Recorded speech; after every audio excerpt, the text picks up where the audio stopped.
পশ্চিম এশিয়ায় পরমাণু যুদ্ধ আপাতত স্থগিত। ইরানের উপর নজর রাখছে ইসরায়েল এবং আমেরিকা।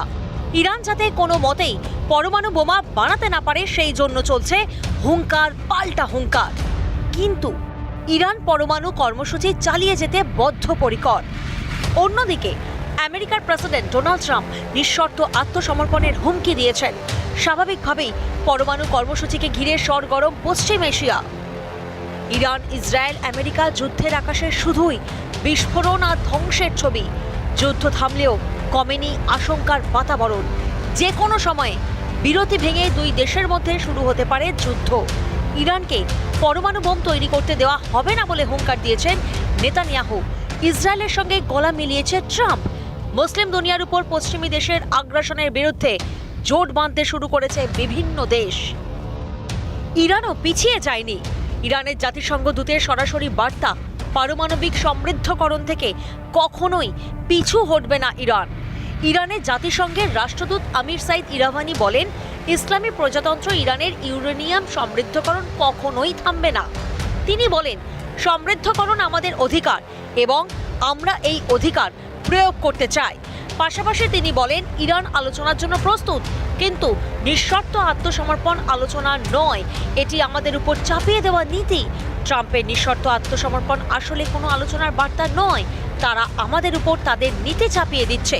যদি সত্যিই আমেরিকা আলোচনায় প্রস্তুত থাকে তাহলে ইরানও প্রস্তুত, কিন্তু যদি তারা আমাদের উপর জোর খাটাতে চায় তাহলে কোনো আলোচনা সম্ভব নয়।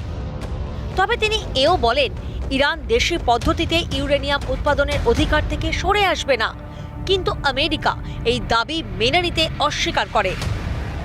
ইসরায়েল ইরান যুদ্ধ পরিস্থিতির মধ্যেই আমেরিকার বাংকার বাস্টার ইরানের 3টি পারমাণবিক কেন্দ্রে আঘাত করে। আমেরিকার প্রেসিডেন্ট ডোনাল্ড ট্রাম্প দাবি করেন, ইরানের পরমাণু কেন্দ্রগুলি ধ্বংস করা হয়েছে, কিন্তু পরবর্তী সময়ে জানা যায় ইরানের পরমাণু কর্মসূচিকে ধ্বংস করা যায়নি, শুধু কিছুদিন পিছিয়েছে মাত্র। যুদ্ধবিরতির পরই আমেরিকা ইরানকে পারমাণবিক আলোচনায় বসানোর চেষ্টা করছে। তবে ইরানের উচ্চ পদস্থ কর্মকর্তারা বলেছেন, এই হামলায় তারা যতটা ক্ষতি আশা করেছিল বাস্তবে ততটা হয়নি। পরমাণু বোমাকে কেন্দ্র করে মধ্য এশিয়ায় রাজনৈতিক এবং কূটনৈতিক মেরুকরণের দিকে তাকিয়ে বিশ্ব। উত্তপ্ত পরিস্থিতি শান্ত হলে আগামী দিনে ইরানের পরমাণু কর্মসূচি আলোচনার মধ্যে দিয়ে মীমাংসা করা সম্ভব হবে কিনা সময়ই সেই প্রশ্নের উত্তর দেবে।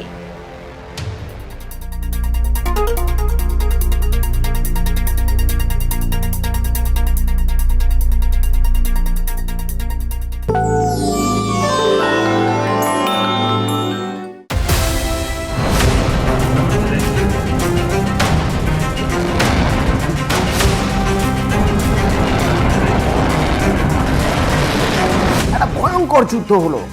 ইসরায়েল আর ইরানের আকাশের দিকে সবার চোখ। আলোর ফুলকির মতো একের পর এক মিসাইল, একের পর এক ড্রোন হামলা এদিক থেকে হচ্ছে এদিক থেকে হচ্ছে। সেই সব কিছুর মাঝখানে আবার আমেরিকা B-2 নিয়ে হামলা চালালো। একেবারে উইকেন্ড হামলা বলতে যা বোঝায়। সেই হামলায় তারা ইউজ করলো বাংকার ব্লাস্টার।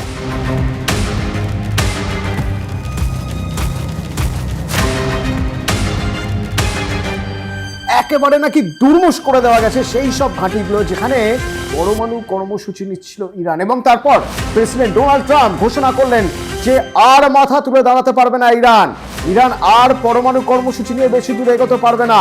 অনেকগুলো বছর পিছিয়ে দেওয়া হলো, তাদের যাবতীয় কর্মসূচি শেষ করে দেওয়া হয়েছে।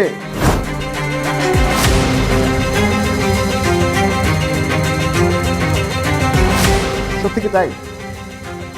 না, এখনো পর্যন্ত এ বিষয়ে নিশ্চিত করে কিছু বলা যাচ্ছে না। তার কারণ আমেরিকারই কিছু গোয়েন্দা সংস্থা তারা খুব জোর দিয়ে প্রেসিডেন্ট ট্রাম্পের কথা মানতে পারছেন না। তারা বলছেন, না, কোথাও তো একটা কিছু গন্ডগোল হচ্ছে। পরমাণু কর্মসূচি থেকে ইরান সরে আসতে পারে না। তারা এমন কিছু করেছে যাতে আমেরিকা ধোঁকা খেয়ে গিয়েছে। কি করেছে তারা? তাহলে কি তারা সরিয়ে নিয়ে গিয়েছে তাদের সেই ইউরেনিয়ামের পরিমাণ কিন্তু খুব একটা কম নয়। হিসেব বলছে প্রায় 900 পাউন্ড, মানে 408 কেজিরও বেশি ইউরেনিয়াম। এত ইউরেনিয়াম রাতারাতি সরিয়ে নিয়ে গেল। কোথায় নিয়ে গেল? আচ্ছা, ওদের এইসব ইউরেনিয়াম রেখে পরমাণু কর্মসূচি বা ইউরেনিয়াম সমৃদ্ধিকরণ কর্মসূচি কোথায় চলছিল? আপনারা নামগুলো নিশ্চয়ই এতদিনে জেনে গেছেন, এই নামগুলো খুব কমন হয়ে গেছে এখন। ফোর্দো, ইস্পাহান, এই ফোর্দো, ইস্পাহান, নাতানজ, এই নামগুলো সবাই জানেন। একবার ভেবে দেখুন তো, বিশ্বের সব মানুষ জেনে গিয়েছে এই ফোর্দোয় পাহাড়ের তলায়, নাতানজে পাহাড়ের তলায়, ইস্পাহানে সেখানে বড় বড় বাংকার করে সেখানে ইরান তাদের ইউরেনিয়াম লুকিয়ে রেখেছে, সেখানে ইউরেনিয়াম সমৃদ্ধকরণের কাজ চলছে। ইরান জানে যে বিশ্বের সবাই এটা জেনে গেছে, জানার পরেও তারা সেগুলো সেখানে রেখেছে। তারা অপেক্ষা করছিল যে ইসরায়েল আসুক, ইসরায়েল এসে সেখানে বোম্বিং করুক। তারা চাইছিল যে আমেরিকা আসুক, এসে বোম্বিং করুক, তাদের বাংকার পুরো গুড়িয়ে দিক, গুড়িয়ে দিয়ে তাদের ইউরেনিয়াম সব নষ্ট করে দিক, নতুন করে জিরো থেকে তারা আবার কাজ শুরু করবে। ইরান এতই বোকা, ইরান ধরেই নিয়েছিল যে তারা তৈরি হয়ে আছে, প্রস্তুত হয়ে আছে, অন্যরা এসে তাদের সব ইউরেনিয়াম নষ্ট করে দিক, তাদের সব কাজ বানচাল করে দিক, পণ্ড হয়ে যাক এতদিনের পরিশ্রম। তাহলে তারাও নিশ্চয়ই কিছু ভেবেছিল।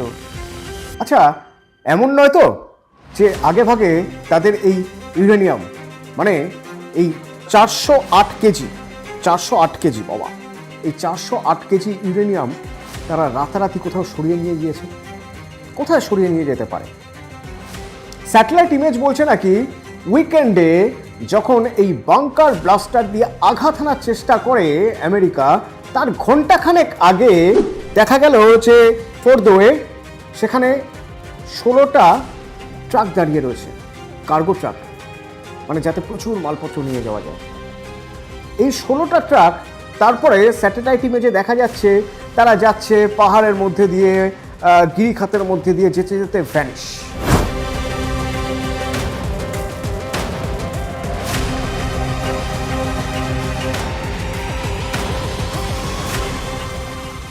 কোথায় গেল 16টা ট্রাক?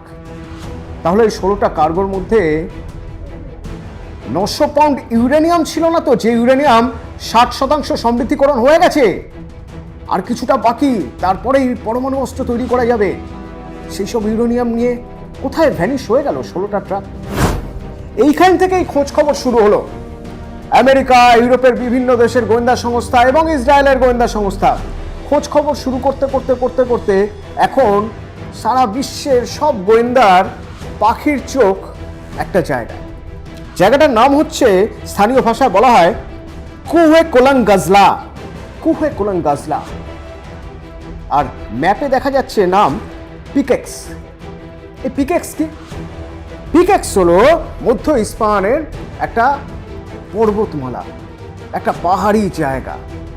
এই পাহাড়ি জায়গার আমরা যদি জিওগ্রাফিক্যাল ম্যাপ দেখি তাহলে দেখবো এই পাহাড়ি জায়গার অবস্থানটা ঠিক কোথায়। আগেই বলেছি আপনাদের মধ্য ইস্পাহানে। তো এই মধ্য ইস্পাহান থেকে যেখানে এই কুহে কোলাং গাজলা, তার একদিকে ফোর্দো থেকে 145 কিলোমিটার দক্ষিণ এবং নাতানজ থেকে কিছুটা দূরে পাহাড়ের নিচে একটা বড় জায়গা তৈরি হয়ে রয়েছে, বড় একটা বাংকার রয়েছে বলে অনুমান করছেন গোয়েন্দারা। আদৌ রয়েছে কিনা তা এখনো স্পষ্ট নয়। এবং সেখানেই নাকি ওই 16 ট্রাক ইউরেনিয়াম, অর্থাৎ 900 পাউন্ড ইউরেনিয়াম ধীরে ধীরে ধীরে ধীরে নিয়ে যাওয়া হয়েছে। যে স্যাটেলাইট ইমেজে 16টা ট্রাক দেখা গিয়েছিল, তারপরে দেখা গেল ট্রাকগুলো ভ্যানিশ হয়ে গেল, ইমেজের র্যাডারের বাইরে চলে গেল। কেন যাবে না? তার কারণ এই জায়গাটা, অর্থাৎ এই পিকেক্সে দেখা যাচ্ছে যে বিভিন্ন গোয়েন্দা সংস্থা থেকে, বিভিন্ন সূত্র থেকে যা খবর আসছে সেগুলো সব এক জায়গায় জুড়ে, সুতোগুলো জুড়লে দেখা যাচ্ছে যে এটায় 4টে টানেল আছে। এই 4টে টানেল গিয়ে পাহাড়ের নিচে একটা জায়গায় মিশছে। এই যে জায়গাটায় মিশছে, এই জায়গাটার মাটি থেকে, মানে ভূপৃষ্ঠ থেকে দূরত্ব কতটা? ভূপৃষ্ঠ থেকে এর দূরত্ব বলা হচ্ছে 300 ফুটেরও বেশি। হিসেব বলছে আমেরিকার বাংকার বাস্টার 200 ফুট পর্যন্ত গিয়ে ব্লাস্ট করতে পারে, তারও 100 ফুট নিচে। মানে 100 ফুট মানে 10 তলা বাড়ি, 300 ফুট মানে 30 তলা বাড়ি। তো 30 তলা বাড়ির 20 তলা পর্যন্ত নাকি যেতে পারে এই বাংকার বাস্টার, মানে ছাদ থেকে। নিচের 10 তলা সেখানে তো কিছু নেই, সেই বাংকার তো একেবারে সুরক্ষিত। অর্থাৎ বাংকার বাস্টার চাইলেও ওই বাংকারে ঢুকতে পারবে না, কারণ ওই 300 ফুট নিচ পর্যন্ত পৌঁছতেই পারবে না তাদের এই বোম। 200 ফিট পর্যন্ত খুব বেশি হলে পৌঁছতে পারে, তারও নিচে 100 ফিট, তার নিচে রয়েছে বাংকার, যে বাংকারে পুরো প্রক্রিয়া হচ্ছে। ওই যে 900 পাউন্ড ইউরেনিয়াম, যার 60% সমৃদ্ধিকরণ হয়ে গিয়েছে, পরমাণু অস্ত্র তৈরি থেকে আর কিছুটা দূরে রয়েছে ইরান। তো এই ট্রাকগুলো ভ্যানিশ হয়ে গেল কেন? তার কারণ আস্তে আস্তে ট্রাকগুলো ওই টানেলে ঢুকতে শুরু করেছিল। এই যে পিকেক্সে ঢোকার 4টে টানেল আছে, এই 4টে টানেল স্লোপে আছে। স্লোপে মানে ভূপৃষ্ঠ থেকে আস্তে আস্তে টানেলগুলো নিচের দিকে নামছে। এই নিচের দিকে নামতে নামতে কতটা নিচে নামছে?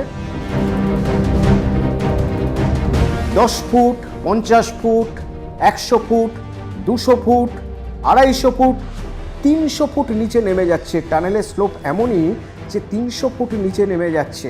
নেমে গিয়ে ওই বাংকারটায় ইউরেনিয়াম রাখা থাকছে, সেখানে গবেষণা হচ্ছে। তো স্যাটেলাইট ইমেজ যদি আমরা দেখি, সেই স্যাটেলাইট ইমেজ অনুযায়ী প্রথমে এই 16টি ট্রাককে দেখা যাবে।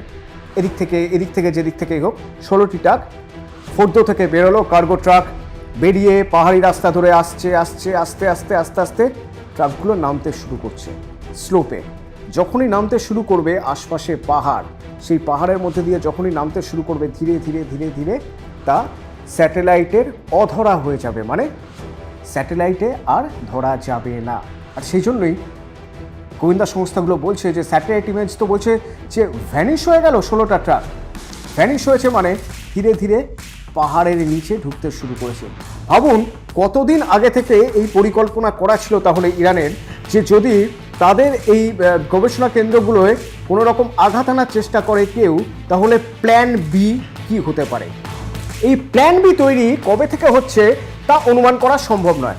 তবে 2023 সালেও স্যাটেলাইট ইমেজ বলছিল যে এইখানে, অর্থাৎ এই পিকেক্স বা স্থানীয় ভাষায় যাকে বললাম কুহে কোলাম গাজলা, এই পিকেক্স বা কুহে কোলাম গাজলায় একটা বাংকার তৈরি হচ্ছে বা সেখানে কিছু মুভমেন্ট হচ্ছে, এটা বুঝে যাওয়া গিয়েছিল তখনকার স্যাটেলাইট ইমেজ অনুযায়ী। 2023 সালের ইমেজ বলছিল এখানে প্রচুর লোক এবং আশপাশে প্রচুর ক্যাম্প তৈরি করা হয়েছে, একটা বড় কিছু এখানে হচ্ছে।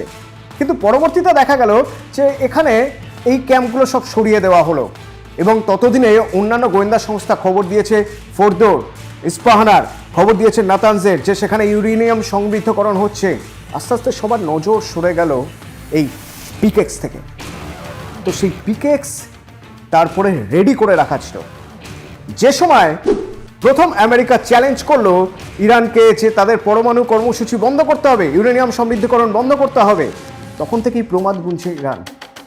এরপর ইসরায়েলের সঙ্গে যুদ্ধ, এমন একটা পরিস্থিতি আমেরিকা থ্রেট করলো, ডোনাল্ড ট্রাম্প থ্রেট করলেন, রীতিমতো হুমকি দিলেন যে তারা কিন্তু সব পরমাণু নষ্ট করে দিতে পারে, অর্থাৎ যে কর্মসূচি, পরমাণু কর্মসূচি সব নষ্ট করে দেওয়ার মতো ক্ষমতা তাদের কাছে আছে।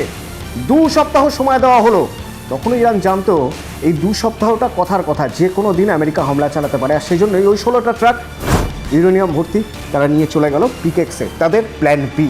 এরপরে হামলা হলো B2, আমেরিকা থেকে উড়ে এলো এবং বাংকার বাস্টার ফেললো। দেখা গেল ইমেজে, স্যাটেলাইট ইমেজে 6টা বড় বড় ক্রেটার তৈরি হয়ে গেছে, গর্ত তৈরি হয়ে গেছে, এতটাই অভিঘাত, বহর হয়ে গেছে 6খানা। তাহলে সব শেষ, ইরান আর মাথা তুলে দাঁড়াতে পারবে না, তাদের ইউরেনিয়াম সব জলে গেল। অন্তত মার্কিন প্রেসিডেন্ট তো সেরকমই দাবি করেছেন। এবার শুধু পিস আর পিস, আর কোনোদিন পরমাণু নিয়ে কোনো কথা বলতে পারবে না ইরান, কারণ তাদের সেই কর্মসূচিতে জল ঢেলে দিয়েছে বাংকার বাস্টার।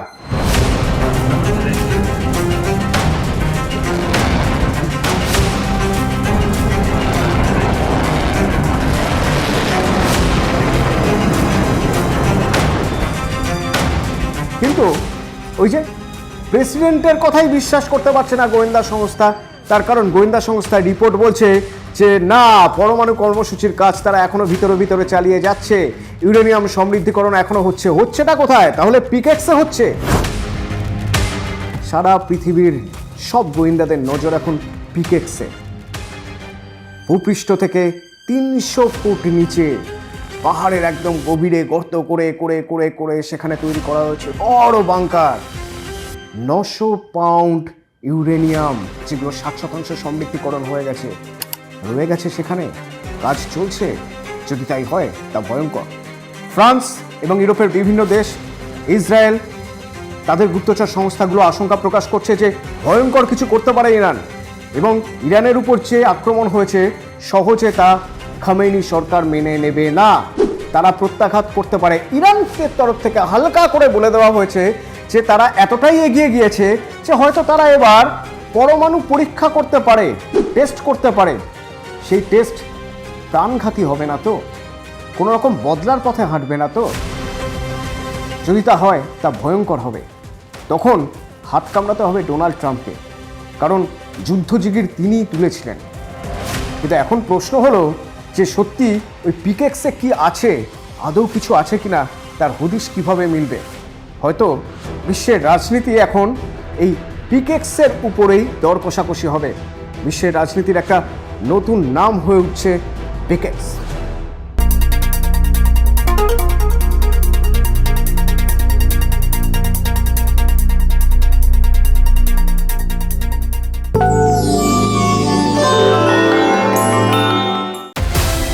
নমস্কার, দুনিয়াদারিতে আপনাদের সকলকে স্বাগত।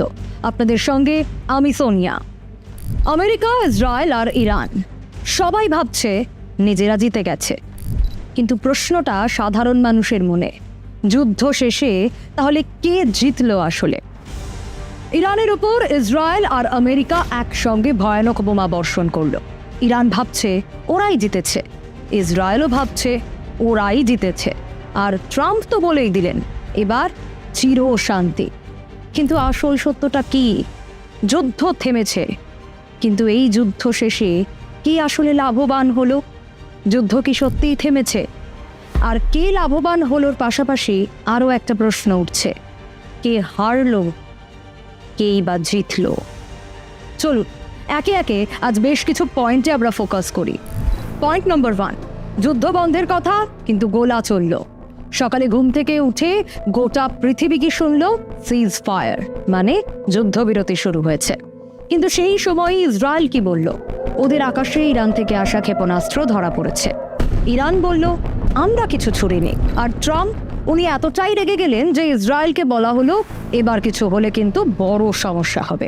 Really unhappy if Israel's going out this morning because the one rocket that didn't land, that was shot, perhaps by mistake, that didn't land. I'm not happy about that. এদিকে ইসরায়েলের Netanyahu president ট্রাম্পকে শান্ত করার চেষ্টা করছেন। কেন? কারণ ট্রাম্পকে যদি রাগিয়ে তোলেন তাহলে রাজনৈতিক ক্ষতি হবে। উনি তো বড় সাপোর্টার। পয়েন্ট নম্বর 2, ইরানের পরমাণু প্রজেক্ট কি শেষ, নাকি এবার আরও বিপজ্জনক? ইতিমধ্যেই আমরা দেখেছি নাতাঞ্জ, ফোর্ডো, ইস্পাহান, ইরানের বড় বড় নিউক্লিয়ার জায়গাগুলো ধ্বংস হয়ে গেছে বলে ট্রাম্পও দাবি করেছিলেন। IAEA বলছে জায়গাগুলোতে অনেক ক্ষতি হয়েছে, এমনকি পাহাড়ের ভেতর বানানো জায়গাও কেঁপে উঠেছে। কিন্তু আসল সমস্যাটা কি জানেন? ইরানের কাছে ছিল 400 কেজি, মানে 60% এনরিচড ইউরেনিয়াম। মানে পরমাণু বোমা বানাতে হলে এই জিনিসটি সবচেয়ে বেশি দরকারি।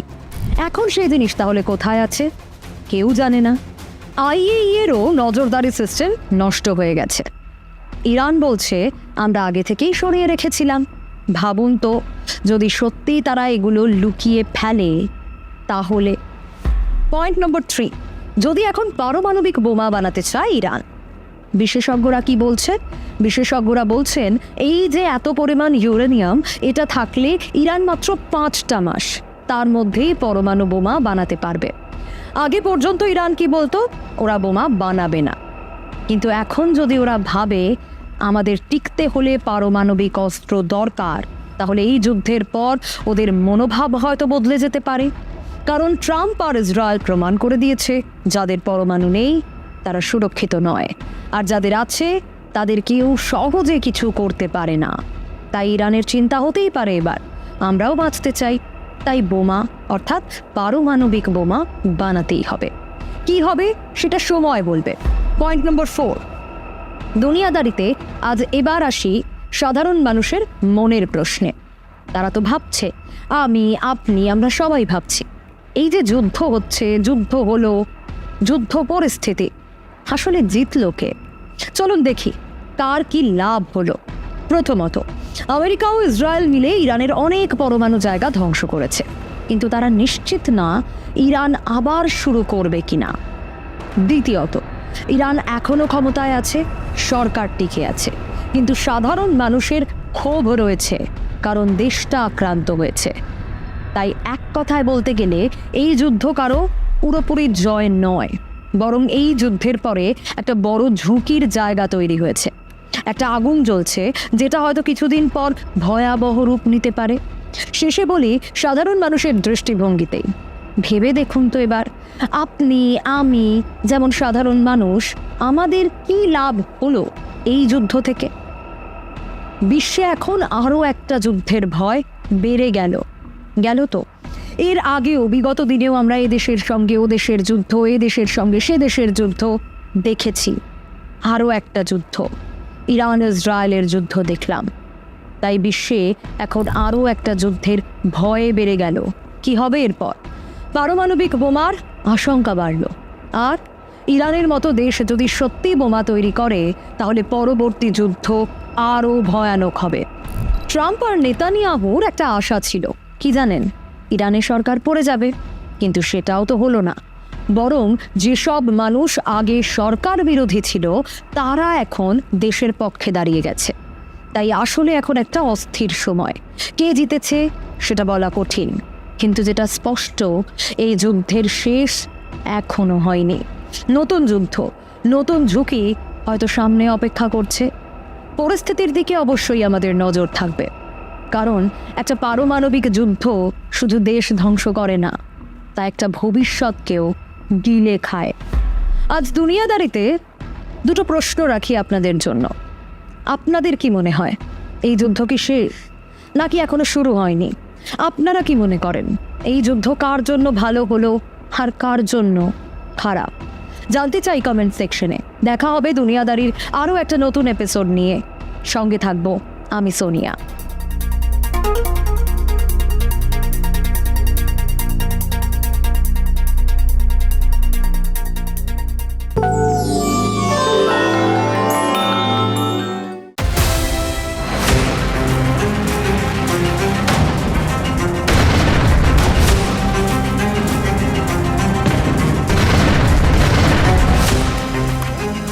ইসরায়েল কতটা নৃশংস, ইসরায়েলের শাসকরা কতটা নৃশংস হতে পারেন। ইরানে তো হামলা চলল, ইরানে এখনো পর্যন্ত 600-রও বেশি মানুষ মারা গেছেন। আর গাজায় প্যালেস্তাইনে একটা কাফেতে নতুন করে হামলা চালানো হলো, যে ক্যাফের সঙ্গে কোনো রাজনীতির সম্পর্ক নেই, কোনো আন্তর্জাতিক রাজনীতির সম্পর্ক নেই, কোনো উগ্রপন্থার সম্পর্ক নেই।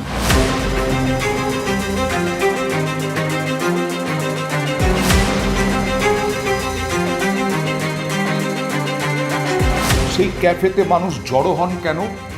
ওই ক্যাফে একমাত্র টিকে আছে, ওই ক্যাফে থেকে বিভিন্ন দেশে যোগাযোগ করা যায়, বিভিন্ন দেশের মধ্যে বিভিন্ন জায়গায় যোগাযোগ করা যায়, টিকে আছে যোগাযোগের একটি মাধ্যম হিসেবে। সেই ক্যাফে আল বাকা ক্যাফেটেরিয়া, সেখানে হামলা চালালো। নিরীহ, নিরস্ত্র, নিরপরাধ মানুষ একের পর এক 60,000 জন মরে গেছে এই ইসরায়েলের হামলায়। কি চায় ইসরায়েল? হামাস কি ক্যাফেতে আছে? হামাস কি হাসপাতালে আছে? হামাস কি ব্যাংকে আছে? হামাস কি খাবারের লাইনে আছে?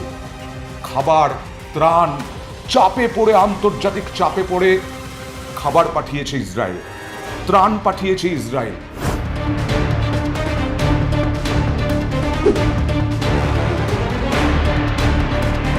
প্যালেস্তাইনের মানুষের পেটে এখন ভয়ঙ্কর খিদে। সেই প্যালেস্তাইনের মানুষ যখন দুমুঠো খাবার আনতে যাচ্ছে, তখন তাদের উপরেও হামলা। 60,000 মানুষ মরে গেল।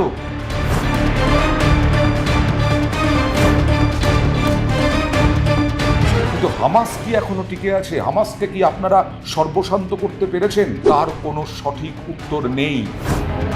গাজা নগরী উপত্যকার উত্তরাঞ্চল হামলাগুলোতে অন্তত 62 জন নিহত হলেন এই নতুন হামলায়। প্রত্যক্ষদর্শীরা জানাচ্ছেন মানুষের ছিন্ন ভিন্ন অবস্থায় দেহ পাওয়া গেছে।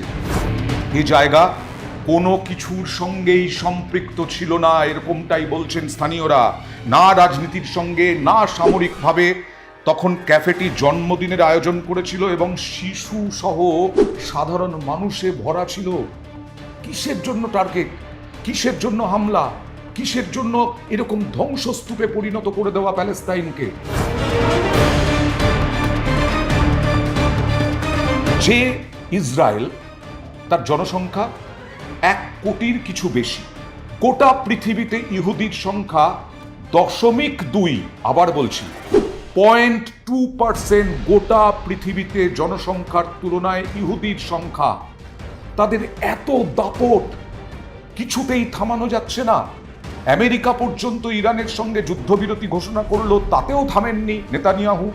প্যালেস্তাইনের সঙ্গে যুদ্ধ তো হচ্ছে না, প্যালেস্তাইনে তো লাগাতার হামলা হচ্ছে, পাল্টা হামলা তো হচ্ছে না।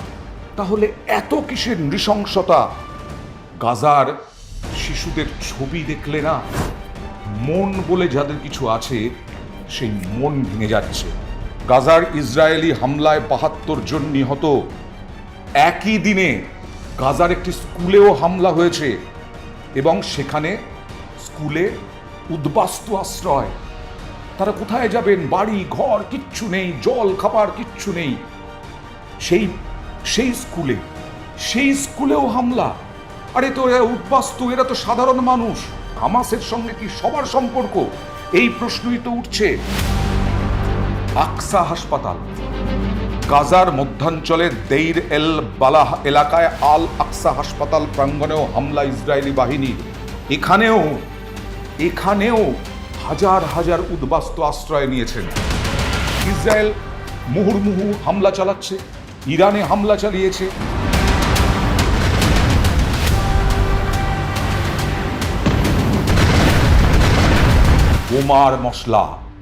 বোমার মশলা কিনছে ইসরায়েল। কার কাছ থেকে? তাদের দাদা আমেরিকার কাছ থেকে। $51 কোটি মূল্যের এই বিস্ফোরক অর্থাৎ অস্ত্র, মারণাস্ত্র তৈরির সরঞ্জাম বিক্রি করছে আমেরিকা। তার মানে আরো নৃশংসতা, আরো ভয়ঙ্কর হামলা।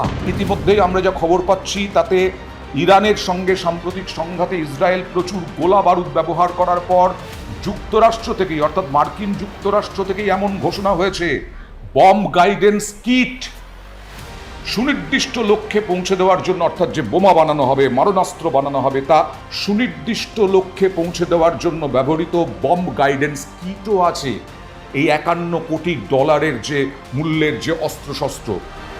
যুক্তরাষ্ট্রের প্রতীক্ষা নিরাপত্তা সহযোগিতা সংস্থা একটা বিবৃতিতে বলেছে, এই বিক্রি ইসরায়েলকে এখনকার ও ভবিষ্যতের হুমকি মোকাবিলায় সাহায্য করবে।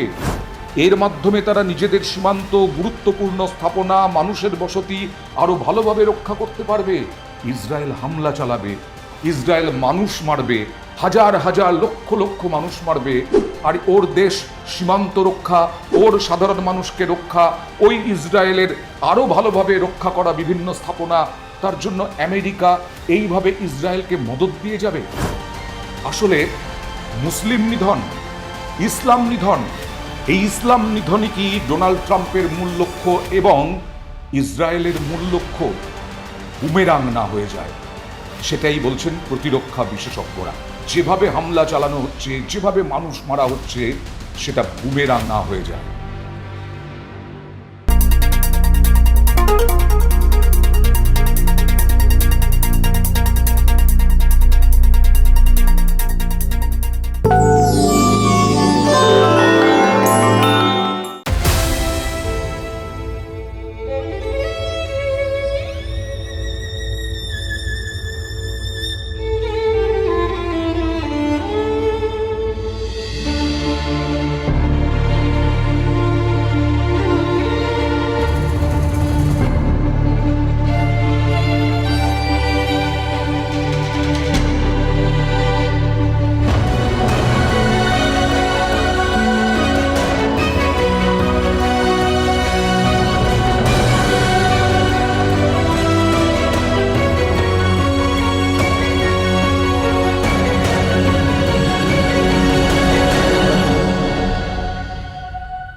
নমস্কার, দুনিয়াদারিতে আপনাদের সকলকে স্বাগত।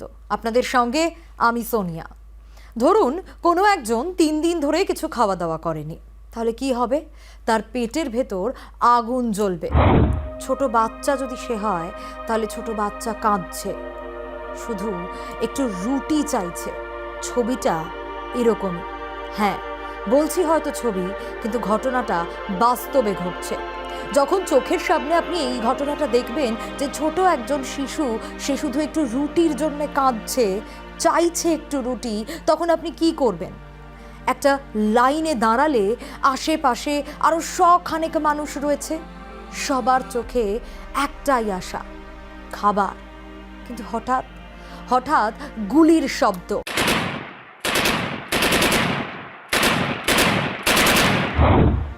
তারপর দেখলেন বাচ্চাটা আর আশেপাশে নেই। এই যে ঘটনাটা বললাম, এই ঘটনাটা গাজায় এরকমই হচ্ছে। মানুষ খাবার নিতে গিয়ে মারা যাচ্ছে। আচ্ছা, এটাই কি যুদ্ধ, নাকি আরেক রকমের নীরব গণহত্যা এটা?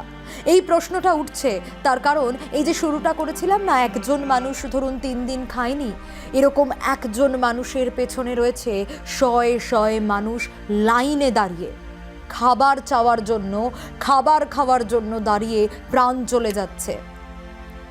আজ গাজার এই বাস্তব পরিস্থিতির কথাই তুলে ধরব। যে বিষয়গুলো হচ্ছে আজ সেই বিষয়ে ফোকাস করব আমরা। প্রথম, গাজার ভয়ঙ্কর বাস্তবতা। গত কয়েক মাস ধরে গাজা যেন নরক হয়ে উঠেছে, মৃত্যুপুরী হয়ে উঠেছে। ইসরায়েল গাজার সব দিক বন্ধ করে দিয়েছিল। না খাবার, না জল, না ওষুধ, কিচ্ছু ঢুকতে দিচ্ছিল না ইসরায়েল। 2.3 মিলিয়ন মানুষের মধ্যে লাখ লাখ মানুষ এখন এরকম রয়েছে যারা খেতে পাচ্ছেন না, না খেতে পেয়ে দিন কাটাচ্ছেন।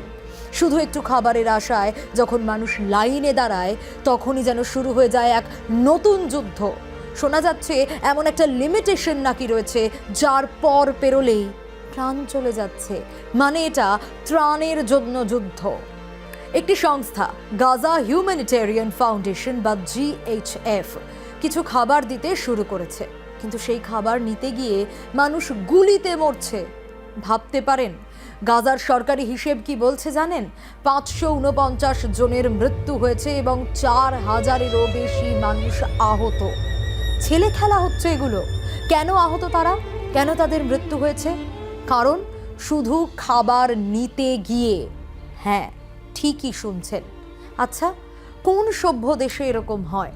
এই প্রশ্ন নিশ্চয়ই আপনাদের মনে ঘোরাফেরা করছে। গুলির নির্দেশ দ্বিতীয় পয়েন্টে ফোকাস করতেই হবে।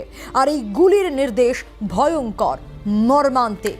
ইসরায়েলের সবচেয়ে বড় পত্রিকা, একটি নামী পত্রিকা, সেখানে একটি রিপোর্ট বেরিয়েছে যা শুনলে শিউরে উঠবেন আপনি।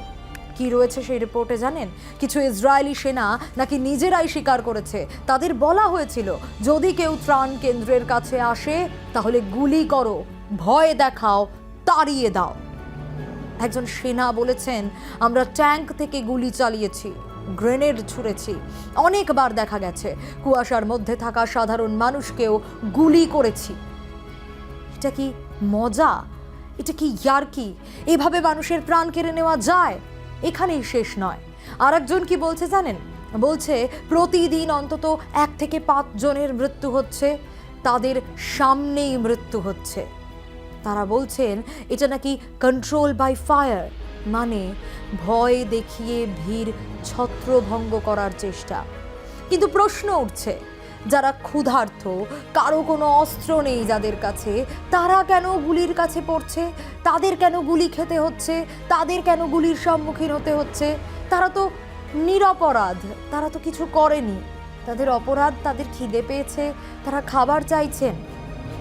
ইসরায়েল কি করতে চায়? আর ইসরায়েল, এই প্রশ্ন বারবার উঠছে। নেতানিয়াহু একজন একরোখা মানুষ এবং যেভাবে নির্মমতা চালাচ্ছেন তা সত্যি ভয়ঙ্কর। এবং এই অপরাধের তদন্ত কি চলছে? এই ঘটনার পর ইসরায়েল কি বলছে জানেন? ইসরায়েল বলছে তারা তদন্ত শুরু করেছে। আচ্ছা, যারা এতটা নির্মম, তারা কি তদন্ত করবে? যারা খাবার চাইতে আসে, ত্রাণ শিবিরে লাইনে খাবারের জন্য দাঁড়ায়, সেই সব মানুষদের যারা মেরে ফেলছে, তাদের কি আদৌ মায়া, মমতা কিচ্ছু আছে? ইসরায়েল কি দাবি করছে জানেন? ইসরায়েল দাবি করছে তারা নাকি কখনো সাধারণ মানুষকে টার্গেট করে না। তাদের নিয়মে নাকি এটা নেই যে সাধারণ মানুষকে তারা টার্গেট করবে। কিন্তু যেটা মানুষ দেখতে পাচ্ছে, যেটা গোটা বিশ্ব দেখতে পাচ্ছে, সেটা তাহলে কি? কিন্তু বহু আন্তর্জাতিক সংস্থা বলছে ইসরায়েলের এই তদন্ত নাকি শুধুই দেখাওয়া। তারা সত্যি চাইলে আগেই তো থামাতে পারতো এসব, কিন্তু তারা থামিয়েছে কি? প্রশ্ন উঠছে। গাজা কি বলছে? গাজার পক্ষ থেকে বলা হচ্ছে এটা কোনো বিচ্ছিন্ন ঘটনা নয়, এটা পরিকল্পিত হত্যা, একটা জাতিকে ধ্বংস করে দেওয়ার প্রবণতা, একটা জাতিকে ধ্বংস করে দেওয়ার চেষ্টা। এবং চতুর্থ, নজর রাখতেই হবে, ত্রাণ কেন্দ্রে মৃত্যুর ঘটনা ঘটে যাচ্ছে। ভাবুন তো, শুধু গুলি নয়, গাজায় বোমাও পড়ছে ত্রাণ বিতরণের সময়। কদিন আগেই ডের আল বালাহ শহরে একটা ত্রাণ বিতরণ কেন্দ্রে হামলা চালানো হয়, অভিযোগ ওঠে। কি হয়েছিল সেখানে? মানুষ লাইনে দাঁড়িয়েছিল ত্রাণ নেওয়ার জন্য। হঠাৎ বিস্ফোরণ, এক মা আর মেয়েকে অ্যাম্বুলেন্সে তুলে দেওয়া হয় এবং যিনি তুলেছিলেন তিনি বললেন চারিদিকে শুধু রক্ত, ছিন্ন বিচ্ছিন্ন দেহ, আর্তনাদ, এবং তার গাড়িতে এক মা তার ছোট্ট মেয়ে ছিল, দুজনেই রক্তে ভেসে যাচ্ছে। এ কোন ছবি? এ কেমন ছবি? না, গাজার এই ছবিটা প্রথম নয়, এর আগেও শয়ে শয়ে মৃত্যু দেখেছে, হাজার হাজার মৃত্যু দেখেছে গাজা। ইসরায়েল কি চাইছে? কি চাইছেন বেঞ্জামিন নেতানিয়াহু? বারবার করে এই প্রশ্নগুলো উঠছে। এখনো পর্যন্ত এই ঘটনায় 18 জনের মৃত্যুর খবর পাওয়া যাচ্ছে। এই যে বিস্ফোরণের ঘটনাটা বলছিলাম, যার মধ্যে এক শিশু রয়েছে, কিছু পুলিশ সদস্য এবং অনেক সাধারণ মানুষের প্রাণ চলে গেল। 5 নম্বর যে পয়েন্টে ফোকাস করতেই হবে, জাতিসংঘ এবং গোটা বিশ্বের তরফ থেকে কি রিয়াকশনস আসছে। জাতিসংঘের মহাসচিব অ্যান্টনিও গুতেরেস তিনি বলছেন গাজায় ত্রাণ নেওয়াটাই এখন মৃত্যু ঝুঁকি, আর এভাবে কেউ যদি খাবার চাইতে গিয়ে মারা যায় তা তো কখনো হতে পারে না। তিনি আরও বলছেন GHF এর মাধ্যমে যে ত্রাণ দেওয়া হচ্ছে তা নিরাপদ নয়, বরং সেটা মানুষের মৃত্যু ডেকে আনছে। এদিকে ইসরায়েল বলছে হামাস নাকি ত্রাণ চুরি করে, কিন্তু UN এবং অন্যান্য সংস্থা তা অস্বীকার করেছে। তারা বলছে আমরা নিয়ম মেনেই ত্রাণ দিচ্ছি, কারো হাতে তুলে দিচ্ছি না। শেষে বলতেই হবে, আপনাদের কি মনে হয়? কি মনে করছেন আপনারা? গাজার এই ছবিগুলো প্রশ্ন তুলে দিচ্ছে, যুদ্ধ কি এতটা নির্মম হতে পারে? একটু খাবারের জন্য যদি মানুষকে মরতে হয় তাহলে সেটাকে কি যুদ্ধ বলা যায়? নাকি যুদ্ধের আরেক নামে গণহত্যা চলছে? একটা শিশু যদি খাবারের লাইনে দাঁড়িয়ে প্রাণ হারিয়ে ফেলে তাহলে সেই যুদ্ধের নৈতিকতা কোথায়? প্রশ্ন উঠছে। আর আমরা যারা বাইরে থেকে দেখছি তাদের দায়িত্ব চোখ বন্ধ করে রাখা নয়। এই ভিডিও যদি সত্যি আপনাকে নাড়া দেয় তাহলে শেয়ার করুন, ছড়িয়ে দিন মানুষের মধ্যে। তার কারণ মানুষ খাবার চাইলেই গুলি খাবে, এটা মানবতার জন্য লজ্জা। যদি আমরা চুপ করে থাকি তাহলে আমরাও সেই অন্যায়ের সঙ্গী হয়ে থাকব।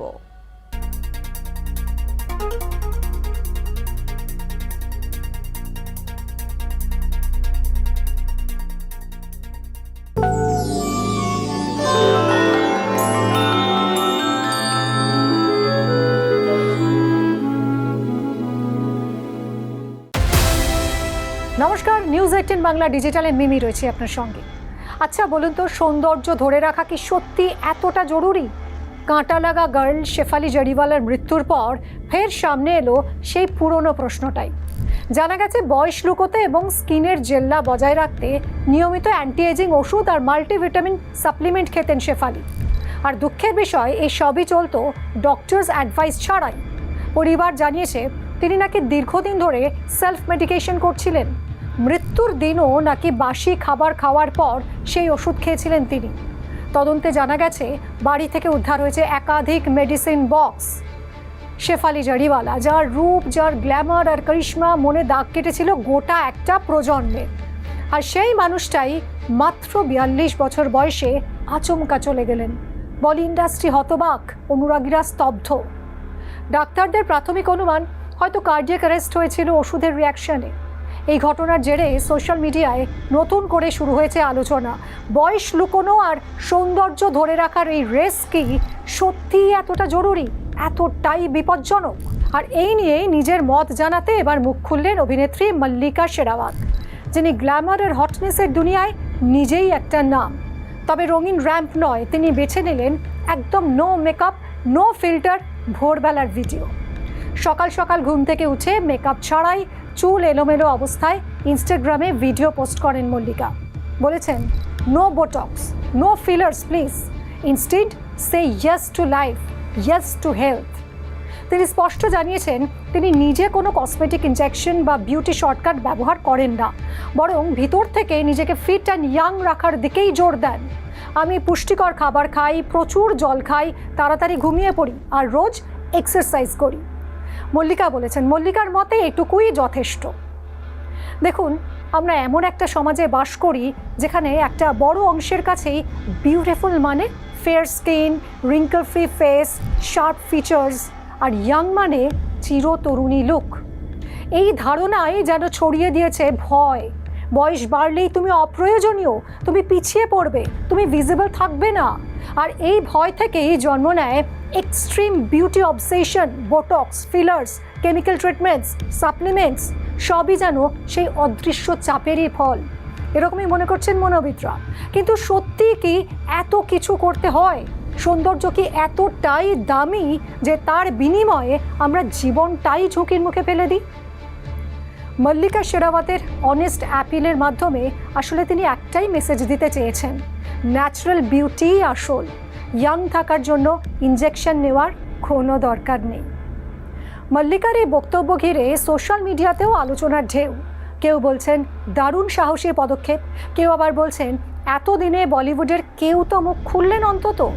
তবে প্রশ্নটা থেকেই যায়, যৌবন ধরে রাখার এই দৌড়ে আমরা কি নিজেদের স্বাভাবিকতা হারিয়ে ফেলছি? বয়স লুকোতে গিয়ে আমরা কি অসুস্থতার দিকে এগোচ্ছি? গ্ল্যামার ওয়ার্ল্ডে টিকে থাকতে, নিজের যৌবন সৌন্দর্য ধরে রাখতে শেফালিরা যে পথ বেছে নিয়েছিলেন তা আদতে মৃত্যুকে তিলে তিলে আমন্ত্রণ জানালো। জীবনের বয়স ও বার্ধক্যেরও একটা আলাদা সৌন্দর্য আছে, আর সেটা মেনে নেওয়ার সাহস থাকতে হবে। শেফালির চলে যাওয়া হয়তো একটা ওয়েক আপ কল, আর মল্লিকার বার্তা হয়তো একটা দরকারি রিমাইন্ডার। মনের যৌবন বজায় থাকুক, সুস্থ থাকাটাই বোধহয় বয়সকালে সবচেয়ে জরুরি, যৌবন ধরে রাখা নয়। নিউজ 18 বাংলা ডিজিটালে এরকমই আরও অনেক ভিডিও দেখতে চোখ রাখুন।